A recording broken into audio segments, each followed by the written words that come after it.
Hi and welcome to Hand of Fate, the card game that comes to life. What we've got for you today is a short video playthrough of Hand of Fate. We'll take you through a few encounters to give you a taste of what you can expect from the game. Here we see the dealer, your opponent and the games master of Hand of Fate. Swirling around you see the deck of cards that we'll be playing with. It includes weapons, armor, artifacts and the encounters you'll face during your adventures. This is a very small deck with only a few magical items in it.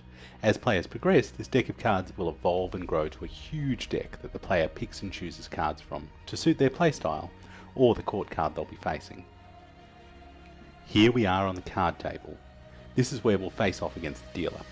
Cards will be played here and then they'll burst into visceral action RPG combat when you reach combat encounters.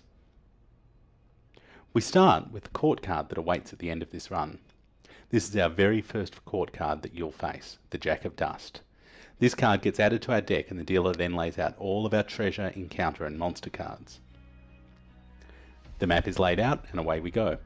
What you see here is a very basic layout designed for demo purposes. Let's start and see what adventures await. Haha, the Twisted Canyon.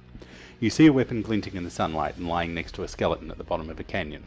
So I can choose to either try and climb down to get it or leave it behind. It's just the start of my adventure and I've got full health, so I think I'll climb down and get it. Besides, I could use a better weapon.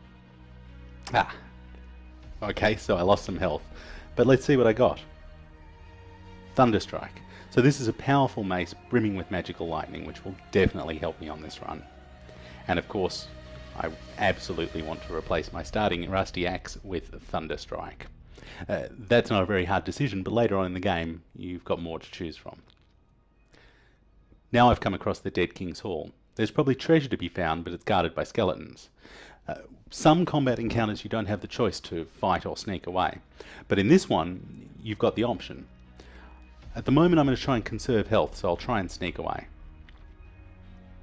In Hand of Fate, choices aren't always successful. I'm trying to sneak away, but I need to pick a success card from these 4 cards. How lucky do I feel? I'll pick this one. That's a failure, so I guess I'm going to have to fight these skeletons after all. So we're headed into combat now. Skeleton cards head into the world and become skeleton enemies I'll have to defeat. My cards fly into the world, including my shiny new Thunderstrike mace, and become the equipment that I use.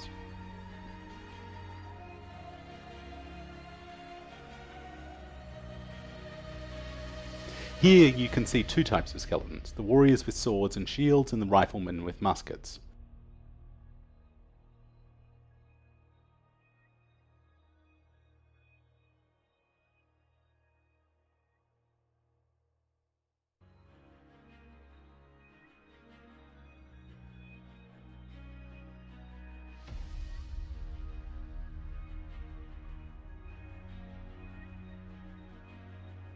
While not being the strongest enemies, skeletons can be a formidable opponent, due to their ability to reanimate, as you'll see here.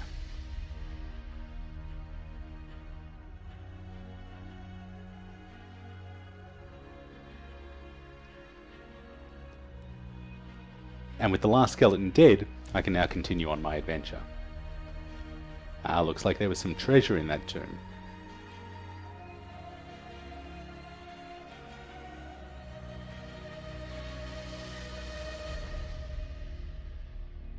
So I've come across a broken down wagon and I have a few choices here. I can offer to help, I can steal some food, or I can just carry on my way. Food is consumed as you go through each encounter, so the further you travel through the dungeon, the more food you use.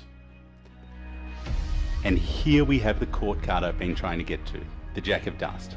Let's see what he has in store.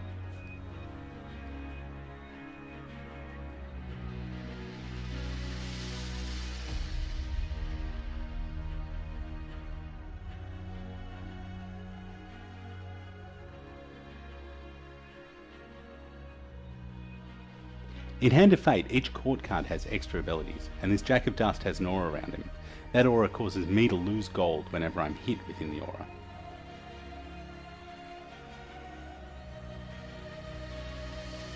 The equipment in Hand of Fate doesn't just make you a little bit stronger, it gives you new abilities and can change the way you play.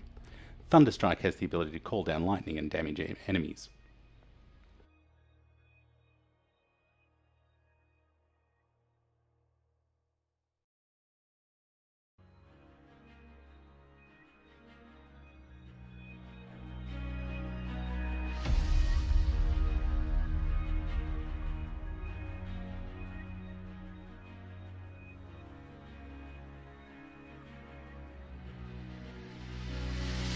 With all the bandits defeated, I head back to the card table to receive my rewards. We've defeated the first court card, but many others like him stand in my way. He's been banished to the cabinet and will progress on to another court card. But before that, we get new cards added to our deck. Viking Blade, which is fantastic for cleaving enemies apart.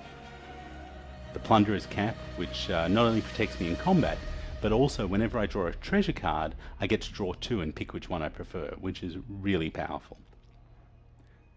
The Desert of Damnation, which is an encounter we'll have to discover to find out what lurks behind. And the Battle at Brooktop.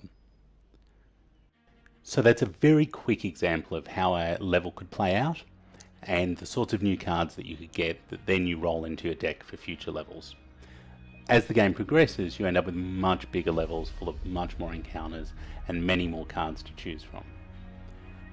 Thank you so much for taking a look at our quick playthrough through Hand of Fate, and thank you so much to everybody who's supported the Kickstarter so far.